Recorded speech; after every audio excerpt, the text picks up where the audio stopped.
Hi everybody, hope you're well. I'm going to be talking about genetics and breeding in this video. And I have talked about this in other videos before. I have a video about how to breed higher genetic potential, and I'm going to be looking at this in a slightly different aspect in this video as a result of a question that I got asked by Diamond Betta on the channel. So, if you have, for example, a mare and a stallion, and you've chosen these two that you want to breed together to get a foal. Say, for example, your mare's 1000 GP and your stallion is 2000 GP. There's a very big difference in their genetic potential. Now, whenever I talk about their genetic potential, I'm talking about here. So this genetics tab and then this total here in the corner, in the top corner. This overall total. So what happens when you do that is, when you breed that 1000 GP mare with that 2000 GP stallion, for example, that's a big difference in their genetics. So a specific formula comes into play where you want to basically add the mare's genetic potential to the stallion's genetic potential, okay, which is going to be 3000 GP, and then you half that. So the foal should be an approximately around 1500 GP. There is a bit of a randomization factor in there, so it's not always going to be spot on that. And this is, I am talking about this in terms of 100 blup breeding. I'm not going to go into anything lower than that in this video because I just want to explain this in the simplest terms. So, with the least amount of variables.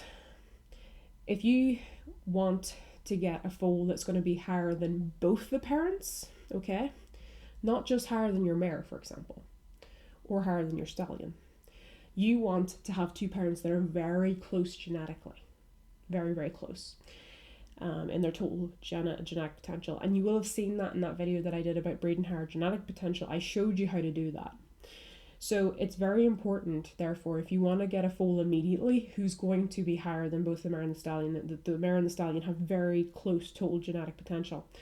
Now, obviously, the top horses in the game gain very, very slowly, and those gains are very small. The benefit of, I suppose, if you want to go the route of breeding two that are very far apart, if that's something you want to do, there's nothing wrong with it. It just means that once you get that 1500 GP foal, then you're going to breed it back to that 2000 GP stallion if he's the best that you can find, and then you're going to half it again, and it's going to keep going up. So your foal line's going to keep going up until eventually you get it to where the stallion GP is. So eventually, doing that method, you will get close to the stallion genetic potential and eventually be able to go above that.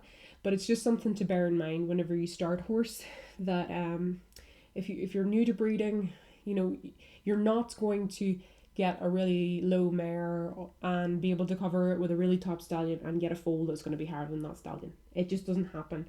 You have to take into consideration that there's two different formulas. So the first one is the one that's going to deal with parents that are very genetically far apart, and the second one is going to be dealing with parents that are very genetically similar in their total skills. And if you're not familiar with that, go have a look at the video that I did on breeding higher genetic potential in my Blup tutorial series, because that shows you how to do that. But as I say, there's nothing wrong with doing this other method. You can do it, and bring it up to the level that you want to. But I just wanted to explain why that might happen. And obviously, if you're looking to talk about specific skills, so raising your horse in specific areas, then you want to look at my trait breeding video instead. So anyway, thank you to Diamond Betta for the question. I hope you have a lovely day.